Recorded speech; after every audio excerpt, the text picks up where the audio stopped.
In the legends of ancient Greece, the centaur was a virile animal with the head and trunk of a man and the body of a horse. In this modern age, the horse becomes a steed of steel, and the man its rider, though he still seems a part of it in harmony with all its moods and actions.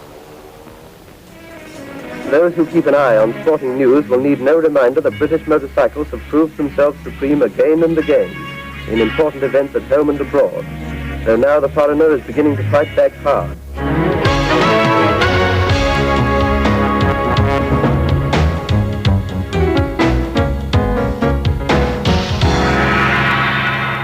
This is a new Daytona from Triumph, one of Britain's few remaining representatives in the world of motorbikes. The name Daytona recalls almost forgotten racetrack glories of a dominant British past, and the foreigner did fight back hard, harder even than our triumphal narrator could have imagined. By the 1970s, the British industry stood in ruins. The Japanese, German and Italian competitors had disappeared over the horizon, leaving the British to wonder how they'd managed to lose it all so quickly.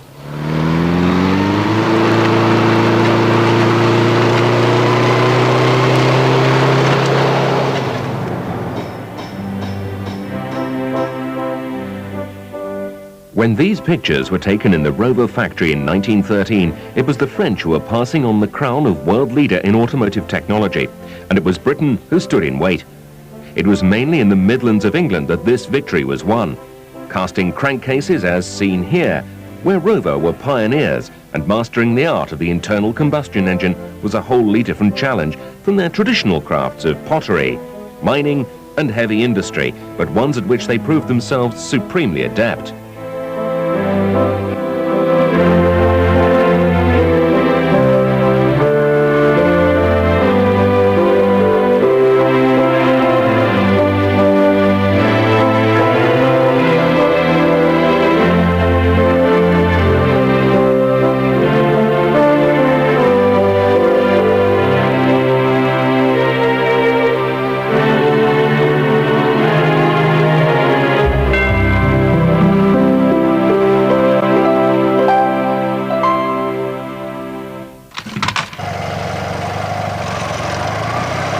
Once assembled, the bikes were tested full throttle on the as yet untarmacked and dusty roads.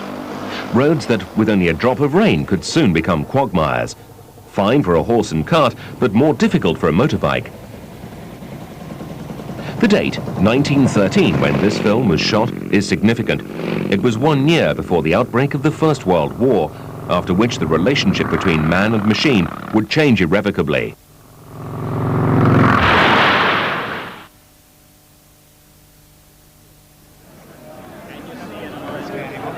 The demobbed troops in Britain, France and the USA, with money in their pockets, sought in peace the machines they'd become so familiar with in the first mechanized war.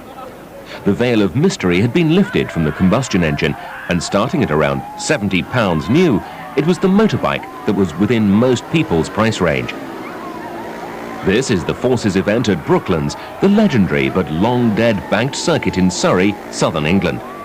The bike of choice for amateur competition was the Rudge Multi, with its sophisticated 20-gear system. The romantic associations that went along with these dangerous machines and the daredevil status that the riders acquired didn't go unrecognized either. Public roads such as these had scarcely improved from before the war, but lent themselves to races such as this, the London to Land's End Marathon. Without restriction and with little protection, these competitors hacked across the countryside, instituting in their wake disciplines such as hill climbing, trialing, and road racing.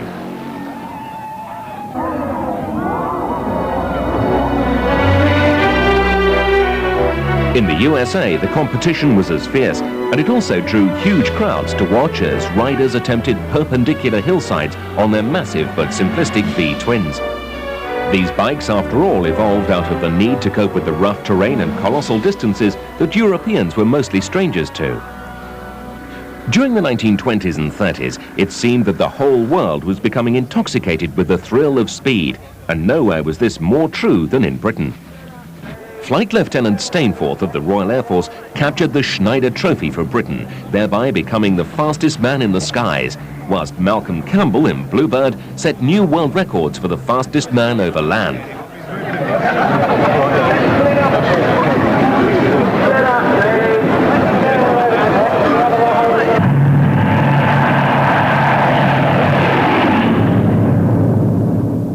On two wheels, the undisputed Speed King was also British.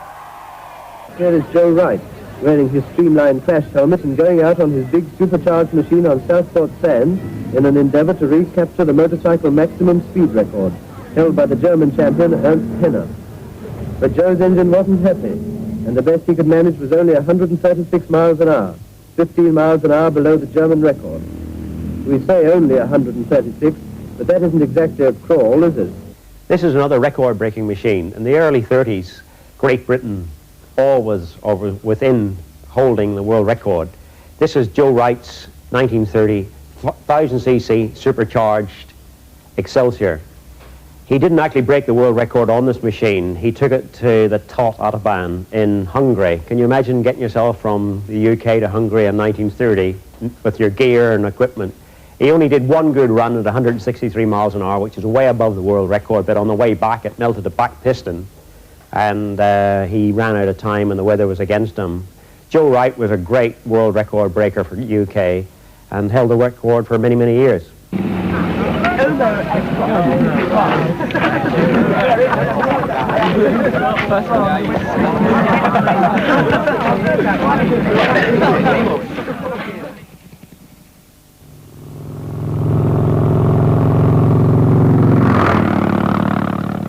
Japs made many V-twins pre-war. They made the 500 V-twin, the 680, and this is the 1000. As you say, two cylinders, 500cc each, and this one has got the supercharger mounted on the front here. The supercharger really boosted up the performance of the bike, and the early record breakers, they ran on very, very special fuels, supercharged, so it really was the business. Thus, they did 163 miles an hour one way. These glory days were never to be repeated for either Jap or Excelsior. The former became an early victim of the worldwide depression of the 1930s, whilst the latter mark gradually faded away, giving up the ghost in 1965. The motorbike was liberating the ordinary individual as well. With cars still outside most people's budgets and most businesses, it had to perform any number of tasks. And perhaps without knowing it, it was performing an important social role too. It freed women from being dependent on men for when and how far they could travel, and it could reach places that the train could never hope to.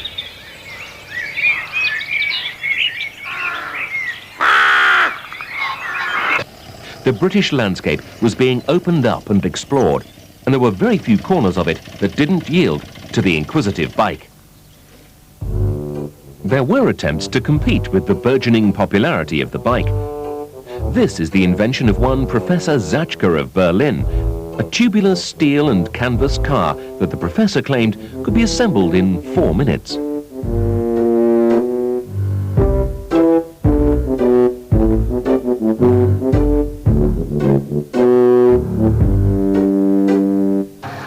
In the USA, bike makers were chasing their tails trying to compete with the phenomenon of the Model T Ford budget motoring for the masses.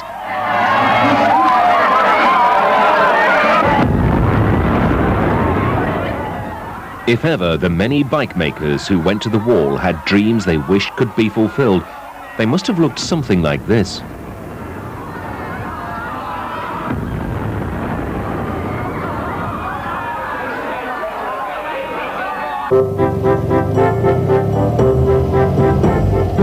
Back in Europe, if ever there was an event that required someone to watch over you, it was here on the Isle of Man.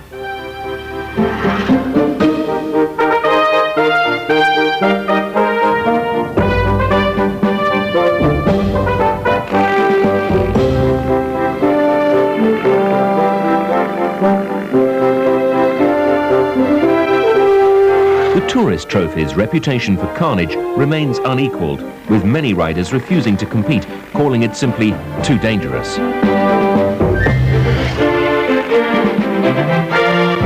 In this period between the wars, there were plenty of other races, of course. The Siston Park Grand Prix,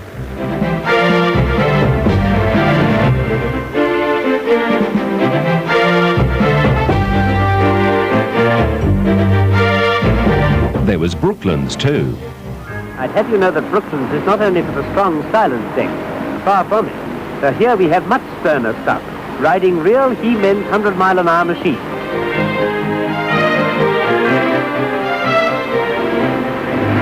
Oh, girls, truly a thrilling spectacle.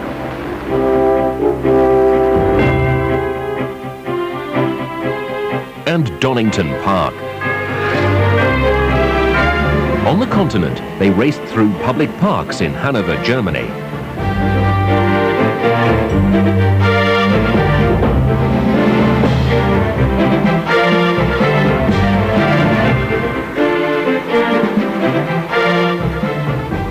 In Holland, there was the Dutch TT.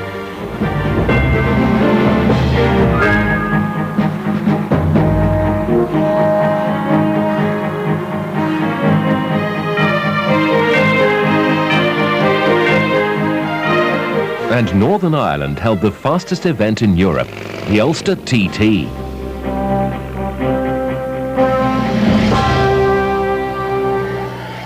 But the most exacting event, the most dangerous, the anvil upon which so many reputations were crushed, and the glorious stage upon which so many, such as Norton, were made, was here on the Isle of Man. The 37-mile course includes mountains, towns and villages, and the rider has only a flimsy helmet between him and oblivion, constituted by the dry stone walls that line so much of the route. This one here is probably the last works Norton they made. Horizontal engine. It never actually was raced because the factory closed before they had it completely finalized. They did run the engine on the test bed, and it was very successful, but the idea of running the engine in this position was to get the weight center of gravity very, very low so that you could handle the machine a lot better. This one here is the world famous featherbed Norton. Featherbed because the thing handled very, very smoothly, and this was the bike for every private owner to race, and this is the 350 edition. The featherbed frame went away from the old concept of pressings and lugs and castings and so forth. The McCandless brothers and Otte Bell in Belfast perfected stiff bronze welding so they could butt weld tubes to headstocks and so forth. That was the first fundamental step forward. Also, the design of the frame was very much more stress factored, much more thought put into where the stresses were, how it was going to handle, where it was going to be distorted under load. They worked at it for quite a long time. There was many, many prototypes, and they ended up with this, and really this was the bike of the 60s. Some of Norton's designs bordered on the outright bizarre. This is the Norton Kneeler, which was a new concept which Norton, Otte Bell and McCandless brothers, which they really built this in Belfast where I was born. I remember when I was a small boy hearing the stories about this fantastic machine. Ray Am, the rider for Norton's, he raced it, the first event in the Northwest 200. I was a little boy watching by the side of the road, and this wonderful thing came past. Can you imagine in 1953 this appearing way ahead of its time? It broke the lap record, but he had fuel pump problems and retired about the 5th lap, but it showed its real potential. Later he took it to the TT, but because of its kneeler, that rider actually kneels in it, the ACU banned the thing from racing in the TT, although he did practice on it. They then took it to France, went for world records, and at Monterey they broke 33 world records for Norton in 350 and 500 class. The speeds are in the album relevant to the bike, and as you'll see the speeds, it did 120 mile an hour for 7 hours, which was even in today is a good performance. So it had the potential, another great British engineering project that unfortunately never was fulfilled to its best, what the potential was. Racing pedigree has helped this company survive its many problems after the halcyon days had finished. There's no doubt whatsoever in the whole of the mind of Norton and its management team, both here and at group level, that the Norton name is a very evocative name, and I can't think of another name that evokes such passion in the motorcycle industry. I think that passion is born of a number of factors. First of all, the heritage of the name, and we always like to use the term for Norton, the legend with a future. Even to this day, we get people that purchase the old Manx Nortons coming into the factory here, to come and talk to us, to tell us what they've done, where they've been, how they've toured. Inevitably, we get people coming in before the TT, and inevitably, we get people coming in after the TT.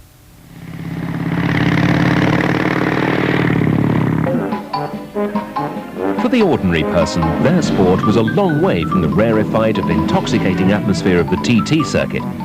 Hundreds of clubs had sprung up around the country by the 1920s in order that men and women could indulge their fantasies of speed. Athletes? Perhaps not, but they were the very embodiment of the British amateur.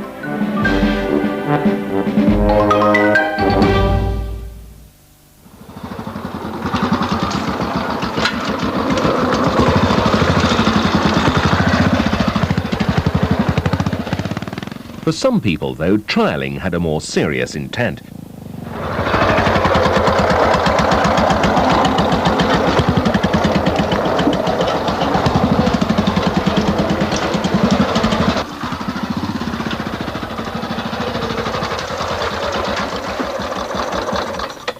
Sammy Miller was, and still is, one of those who built a reputation on achieving excellence in the sport, and through it helped develop what we understand today as the modern motorbike.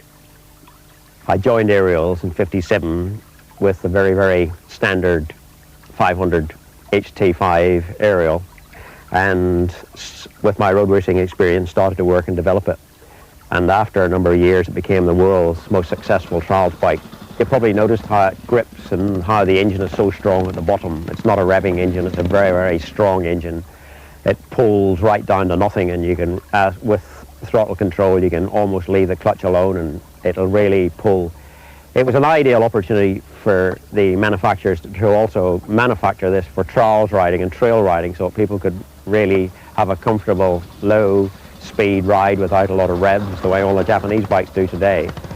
It's quite light for its size, although it looks a big bike, it is still quite light, and it handles very, very well indeed. Suspension at the front end, a lot of travel, back end. It's got a 4-speed gearbox, which is a bit of a handicap these days, but we have a lot of interest in pre-65. That's when I left the British industry and went to Spain, that's where they got the pre-65 events from. And we still have a very, very, what's the strongest branch of the trial sport in the UK is what we call the British scene, the pre-65 scene, and we get entries of 200 and 300. Talmag that I won this year had 300 on entries, and they're turning people away. The manufacturers always had competition departments for road racing, scrambles, trials riding, because they got great feedback to their production department. If there was a problem, we would find it out in long, long events. Road racing, you got your stresses and strains, so that find all the weak points. Suspension and trials, obviously you can see you want suspension, so we specialised, perfected the suspension, front and rear. We specialised the oiling system, so we got plenty of circulation of oil, and generally improving the bike week after week, whereas ordinary road testers, they just tested stuff, but never give it the stress and strain that was necessary to find out if it was weak or not. By the 1930s, motorbikes were cheaper to buy than ever. The Great Depression had meant a price-cutting war between the manufacturers who'd survived it. Sport flourished, though. It seemed impervious to recession. The Scottish 6-day trial became a classic reliability and endurance event. In Germany, the motorbike found strange employment. In Italy, there was the Dolomite trial over the evil Stelvio Pass. In America, it was hell for leather, in both senses. What's these two as they round the corner? Cutting in? Now he's cut out. Play the game, you kids. In Britain, there was the carefree enjoyment of a Sunday afternoon spent marshalling an amateur club race where everyone knew everyone else, and the sport was an excuse to share a beer afterwards. There was grass track racing undertaken with little more than a sturdily knitted waistcoat and a fob watch to protect you. All this would soon be only a memory as the bikes were put away and the men who rode them left their homes behind to use machinery far more brutal. Well, the Second World War was peculiar. One, it was a different war, of course, to the First World War, inasmuch that the fear of bombing was very evident, and the fact that the company had now converted at least 60% of its manufacturing capability to manufacturing small arms for the British forces. And consequently, in the 1940, when the bombing started, although motorcycles continued to be made at something like 350 a week, this was, of course, very small quantities compared to the normal manufacturing quantities that were in existence before the war.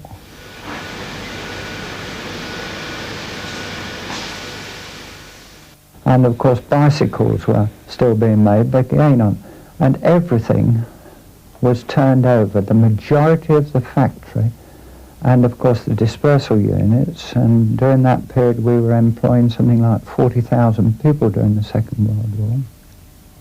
Not all at Small Heath, of course. Small Heath still manufactured the motorcycle, and all the areas were blacked out, but it was basically the M20 or the M21, and the lighter motorcycles, there were still a few 250s, C11s and C12s, being manufactured for water corporations, policemen, postmen and that sort of thing, but they were very, very small quantities indeed. And if you look at the registrations of two-wheeled vehicles, motorcycles that took place during those war years, you will find that in actual fact the registration and the number of motorcycles dropped dramatically during those years.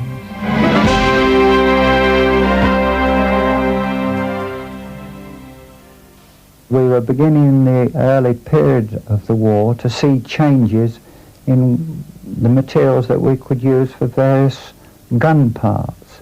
And this in turn obviously had a great civilian application, and the net result was that because we were already manufacturing or starting to manufacture design items that would be to the new materials, we had some advantage. By the 1950s, BSA had become the world's largest manufacturer of motorbikes. Its confidence was obvious to see. By tradition, the first Saturday in July is BSA Sports Day. By tradition, too, the weather is usually fine. On the spacious sports ground adjoining the factory, thousands of employees, their families and friends gather for a typical British sports day. The 100 yards, the 220, the mile, cycle racing, and of course, the sideshows. Sports days come once a year, but the work of producing motorcycles is an everyday job.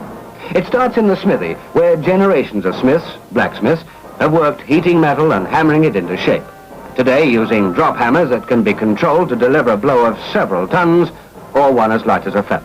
Their ambition did not stop at the road. We'll go by air. Destination Holland for the International Motocross. So fasten your safety belts, there'll be plenty of bumps ahead. It's all eyes on the finishing line in spite of this non-stop downpour. Winner of the Dutch International Motocross, Jeff Smith of Great Britain. How about a toast to the winner? Okay, here's mud in your eye, Jeff. Many cargoes come to the busy ports of the Isle of Man. But this is the month of June, the month of the world-famous tourist trophy races. And down at the docks, the accent is on anything connected with fast motorcycling. Let's move up now to the starting area, where the riders are warming up for the Clubman's trophy races. Ever since these races were started, they have given enthusiastic sporting motorcyclists a chance of competing over the renowned Isle of Man circuit on machines that are basically of standard design. The riders, of course, are amateurs, men who make high speed their hobby. These events will be run over 4 laps of the full 37-mile international course. That means that every part of these machines, every skill of the rider, is going to be put to the acid test of sustained high speed on the most punishing circuit of its kind. These were the two BSAs that really led BSA's campaign of sales throughout the world. I'm on the 650 Rocket Gold Star, which is really the business. You know, everybody who had a Rocket Gold Star really thought they were the cat's whiskers. This one here is the 500cc Gold Star, which was very, very popular for clubman racers that won the Clubman's TT many, many years. Very, very fast bike, and the ideal bike for anybody starting road racing. It was well priced, not as quick as a Norton, but quick enough for most runners. They also made it 350cc, but this one is one of the original 500s.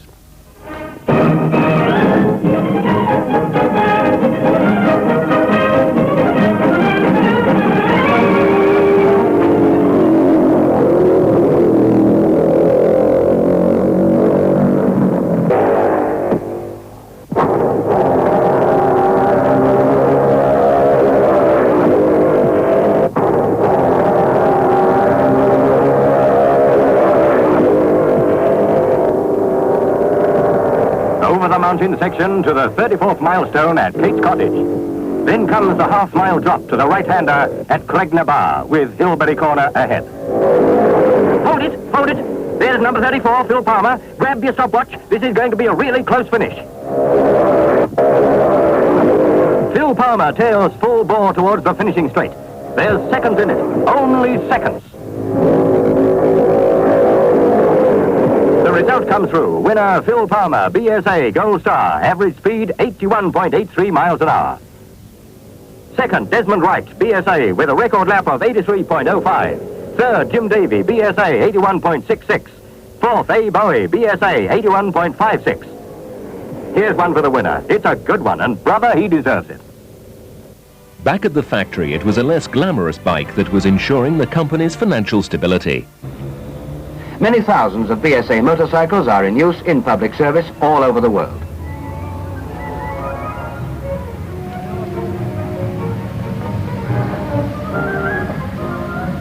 In Britain, smart post office messenger boys deliver telegrams by red enameled bantams. Lucky lads.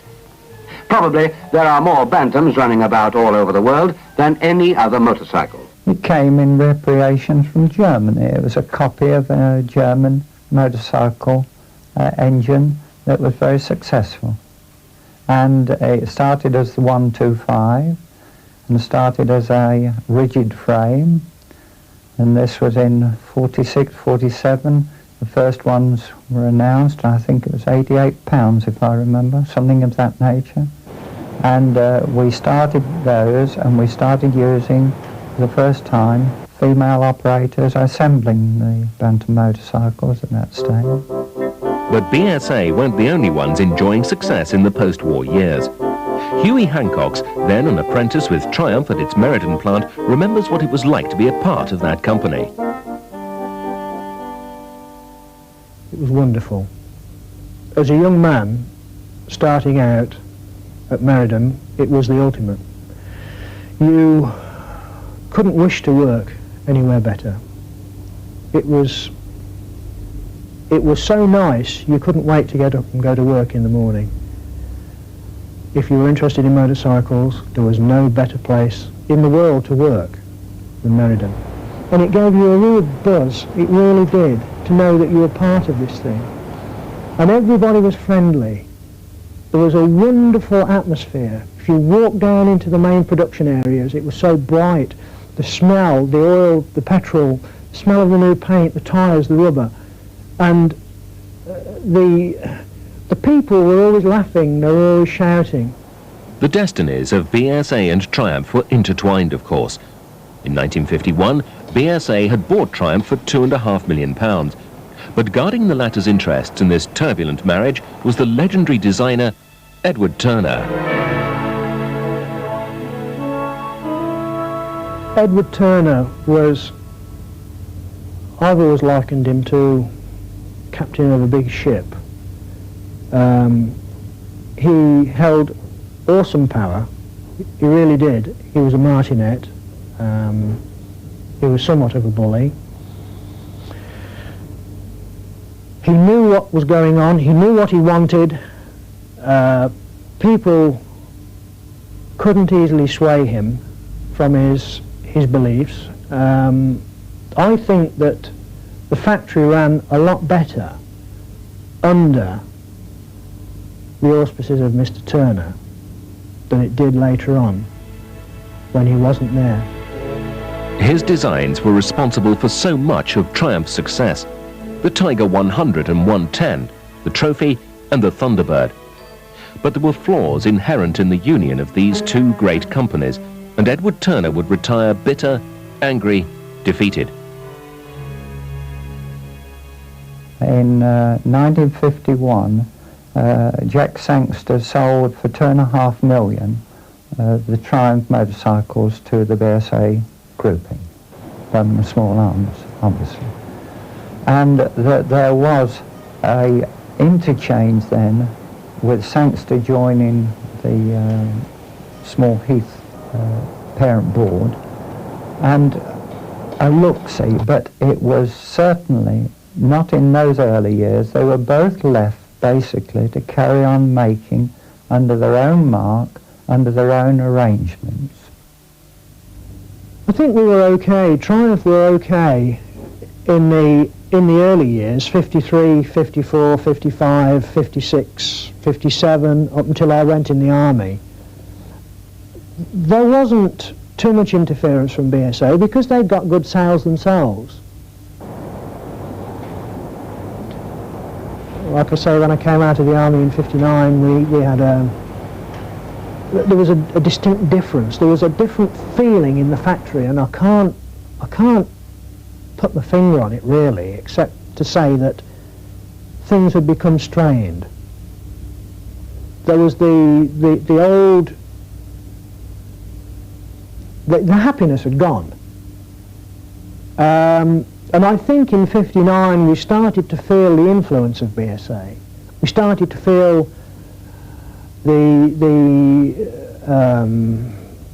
yes, influence, that's about the right word. The decisions that Triumph were making, I don't think were being made by them alone anymore. It wasn't until Sturgeon came in 1964, and there was a complete change of outlook, that there was an effort made then over the next several years to in actual fact join forces. And instead of doing it at either Triumph or Small Heath, someone dreamed up Umberslade, or Slumberglade as it was then known to a lot of the people within the works areas. We had this place called Umberslade Hall, which was out in the sticks, and it was supposed to be a big design centre. We used to call it Mighty Marmalade Hall. And some of the things that came from there we didn't agree with. We found that there was a lot of Triumph chaps that had been in the job for many, many years, some since before the war. Old managers that knew the job inside out, and they'd got understudies with them who reasonably expected to take over when the manager retired. But come the 60s, that wasn't to be. The understudy was sort of shunted sideways, and in came some bright young spark from the university who was a graduate, and he was a BSA chap. And not only didn't he know the job as well as he should have done, but he was having to ask the chap that he'd deposed how to do the job. And I think a lot of animosity sprang up from that. Regrettably, of course, it was staffed not necessarily with motorcyclists or people in the motorcycle industry. People from the aero industry and all sorts of areas came along, and there were all sorts of ideas generated that were not those that certainly Edward Turner and Bert Hopwood in particular would agree with, and I would agree with them at the particular time as well. And a lot of money was obviously spent, but a lot of animosity crept in because of this. And when you say Small Heath, you see, Small Heath had a huge press shop. Small Heath at one time made its own chains. Small Heath made all its own dual seats. Small Heath had tube manipulation, made all its own exhaust system. Small Heath had a forging department. Small Heath at one time had its own piston castings and had some aluminium casting. Made its own pistons, as did Triumph. And where you compare the two companies, there was a tremendous amount more bought-in items at Meriden than there was at Small Heath. There was more manufactured pro rata. And of course there was more variety at Small Heath in the types of machines, and of course guns were still being made, industrial engines were still being made, contract work for Doughty Motors and other things. So there was a bigger spread of. But in particular, the question of getting together on using even the same nuts and bolts. They bought their nuts and bolts, we bought our nuts and bolts. And it wasn't until the late 60s that an effort was made to standardise a lot of the smalls and eventually get around to commonisation, as happened when the triples were introduced. When we introduced the triple motorcycles in 1968, we were to make some Triumph, some BSA. And that, from an economics point of view, was about the biggest disaster I've ever seen from a manufacturing point of view.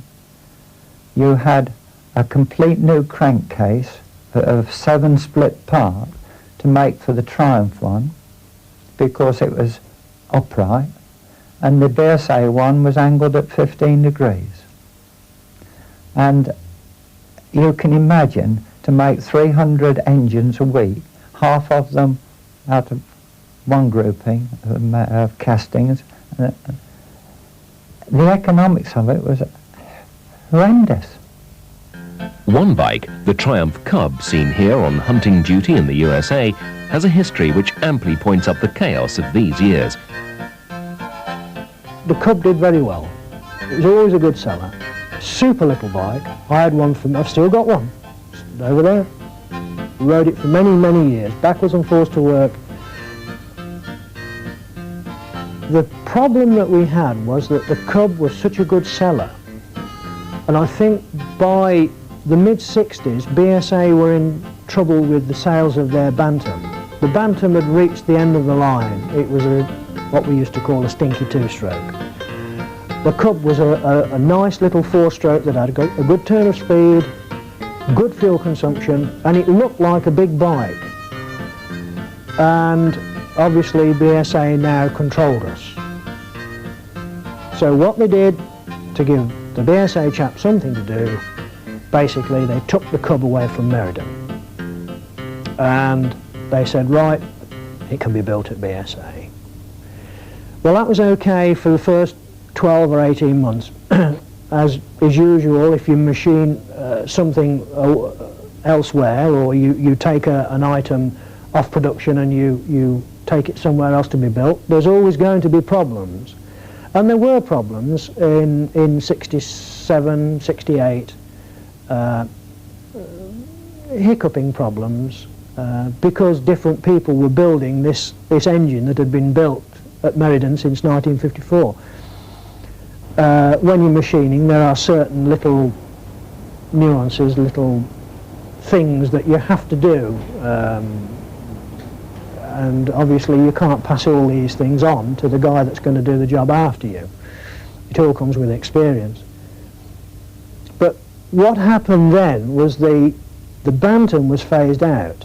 They couldn't sell it. BSA couldn't sell the Bantam. The sales dropped right off.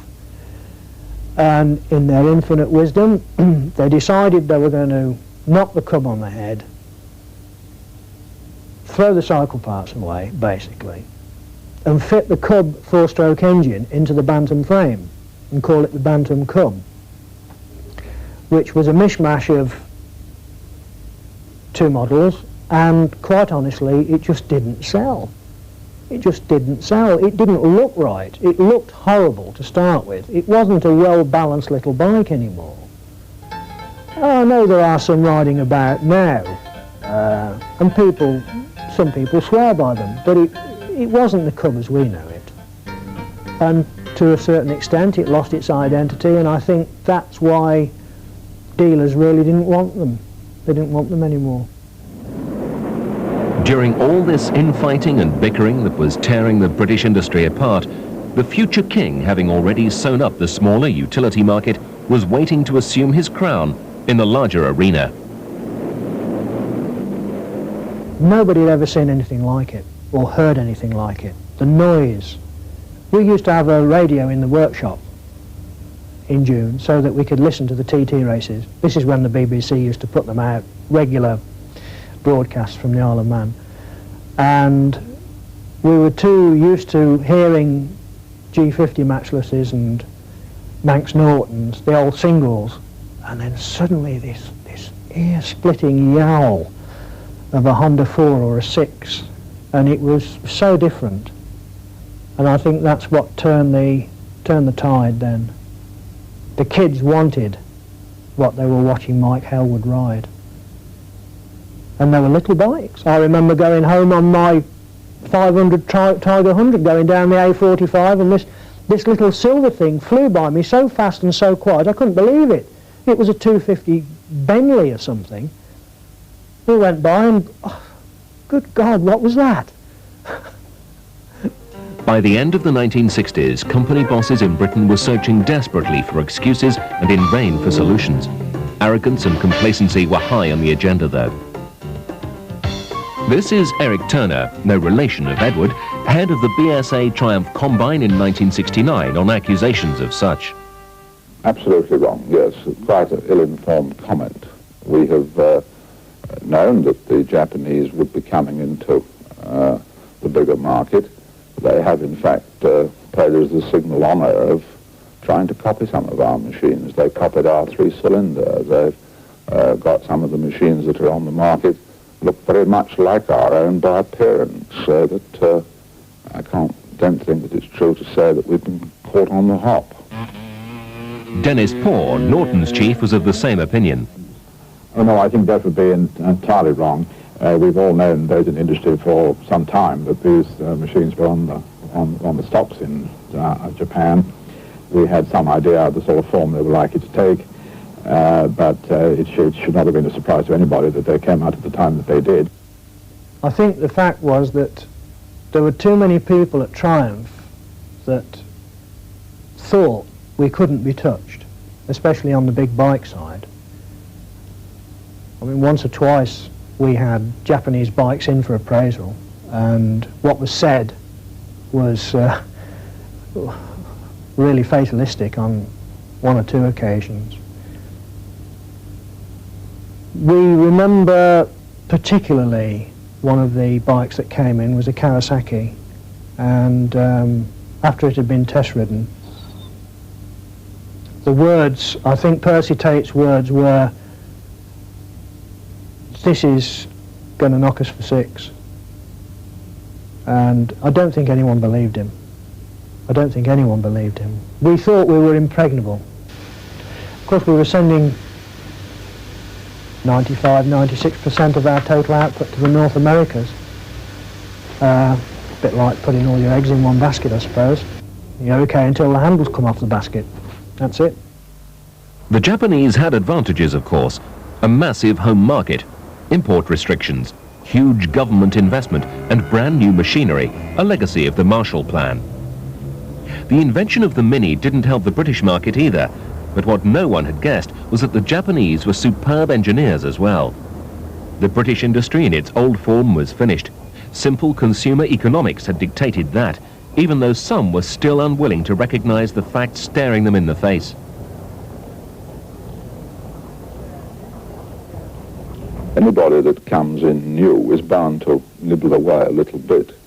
But as far as America is concerned, that in the season which has just ended, it has been affected by the very severe credit restrictions and high interest rates which have been imposed there, and to some extent a number of people, instead of buying the more expensive motorcycles, have perhaps been content with buying one which is a little bit cheaper.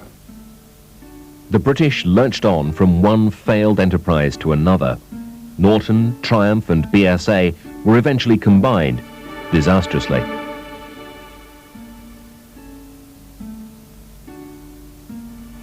And it all ended like this.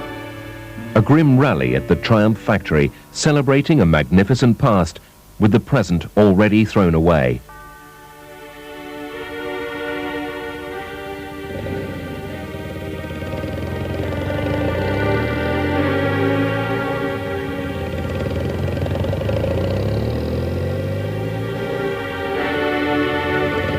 Hughie Hancox remembers the final days.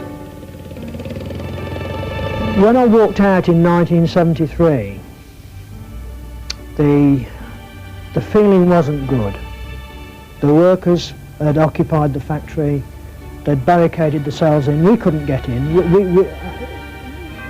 Service department, our obligation was to the customers under warranty that were in trouble, and there was a lot of customers in trouble in 73. But we couldn't continue with the service function, neither could the spares lads. They couldn't either.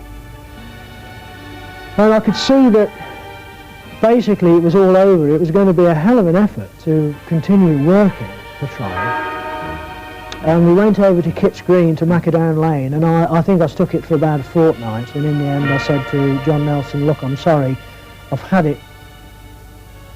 I'm out of love. I've fallen out of love with the factory. I've got to knock it on the head. I've got to go. I can't live this way. For others in the British industry, the rift had come earlier. It was disappointing, really. I had worked with them for a long time and worked in the development department and the competition department. In '64, they were losing a lot of interest in competition, and I was approached by Senior Bulto of Bultaco to go to Spain, ride for them. So the press was full of, semi-manure going to Spain and all the rest of it. So I thought that I would at least get an appointment or an approach by the management to see if there's anything to be arranged, or did I want to stay, or what was my plans. That meeting never came. To the end, it came to Friday night. I loaded up my tools in the back of my transporter, disappeared out, and never had a thank you or cheerio or whatever from the Ariel company, which was rather disappointing. But when I went to Spain, it was the exact opposite. They welcomed me with open arms, and it was a very friendly, happy family, and we worked together, designed the trials bike in a very, very short space of time. And in the first year, they sold 5,000 bikes, which is probably more than Ariel sold the previous year, total production.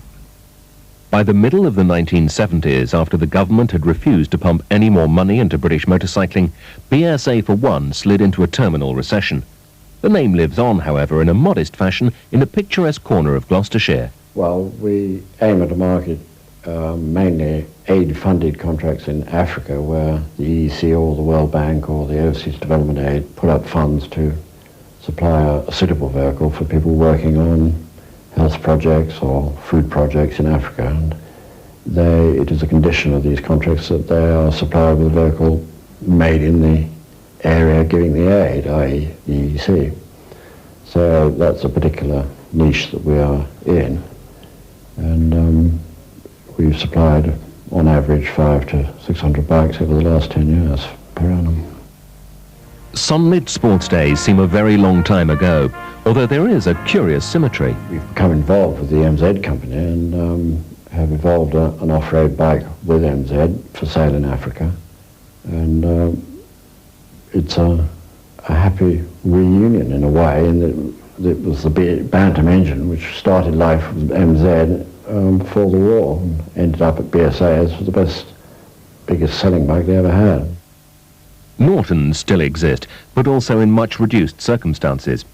They've just released a new version of this bike, the Formula One Sport, a copy of the bike that won the TT for them in 1991 for the first time in 30 years. Norton never ever will consider itself to be a high volume producer again.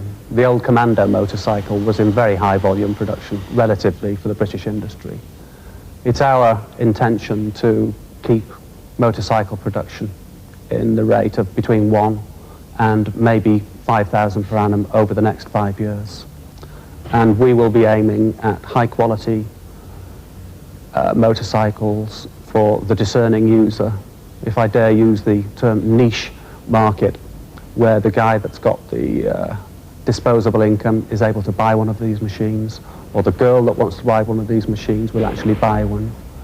We will always endeavour to restore the credibility and the reputation of the Norton name in the future, in the high value, in the high performance, and in the high quality machine, rather than at the volume end of the market where the competitors have far too much sway as far as we're concerned.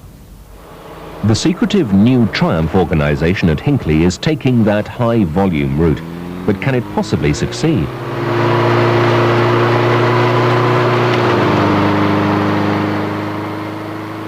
I would say that, of course, they have a future. They have started off in the last several years with absolutely top-class manufacturing facilities. My only doubt would be that in the distant future that it will be necessary to keep revising both designs and engineering, and whether the finance that's already gone out onto that project will ever be recovered sufficiently to enable them to continually spending the sort of money that's necessary to get volume manufacture and design manufacture at a competitive rate in the world marketplace. I'm a bit tunnel visioned, I'm afraid, with regard to Triumph. The logo that you see on this petrol tank is the one I'm in love with, not the new logo. As far as I'm concerned, Triumph died before 1973.